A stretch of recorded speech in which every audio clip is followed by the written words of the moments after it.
One American dies every 36 minutes from esophageal cancer. That's according to the Esophageal Cancer Awareness Network, Action Network, that is. April, of course, is Awareness Month, and a Somerville widow, Caroline Brennick, and MUSC doctor, Dr. Craig Lockhart, are here with us this morning. Thank you guys for being here. Thank you for having us. Caroline, I want to express our condolences. I'm so sorry to hear that your husband died to this cancer. Explain why raising awareness is so important to you. Oh, it's so critical because there really is a lack of communication or knowledge about the risk or the link between heartburn and cancer. And it's just become very important to raise awareness, and especially for anyone 50 and older, that an endoscopy really should be included as part of their regular checkup. Yeah, and your husband, I know, was diagnosed and died shortly after his diagnosis. Yes, that's correct. Within a month. He was diagnosed in September and passed away in October. In his case, he really did not have any symptoms of heartburn, but he was part of that risk population.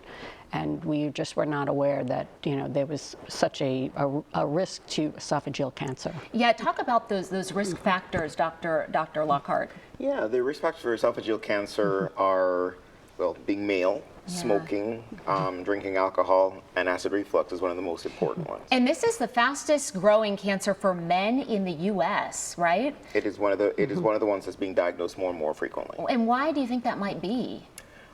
I know that's a very hard question to answer. We don't know all the answers to that, but acid reflux is very, very common, and so we think that plays a role. Obesity plays a role, as it might contribute to acid reflux, and the other risk factors we're still figuring out. We talk about early prevention and what people can do, at home listening right now and thinking, I want to make sure I stay on top of something like this. Right.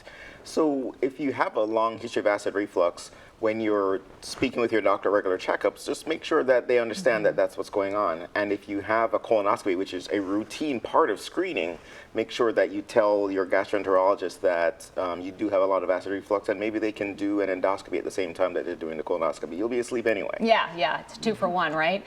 Right. And Caroline, I know even before your husband was diagnosed, you also had a close friend. Yes, correct. The wife of a coworker I'd worked with for 35 years had esophageal cancer as well. And in her case, though, she did have chronic heartburn. But when they were treating her, they basically made it seem like it was an old man's cancer. But we know now that that really is not the case. Yeah, so of course this is something that's very prevalent in your life, and you're raising awareness, which is so important. Yeah. April Awareness Month, but this is something we need to raise awareness about, year long. So I'm so sorry for your loss again, and Dr. Lockhart and Caroline, thank you so much for joining us. Thank you. All right, thank you very much. We appreciate it.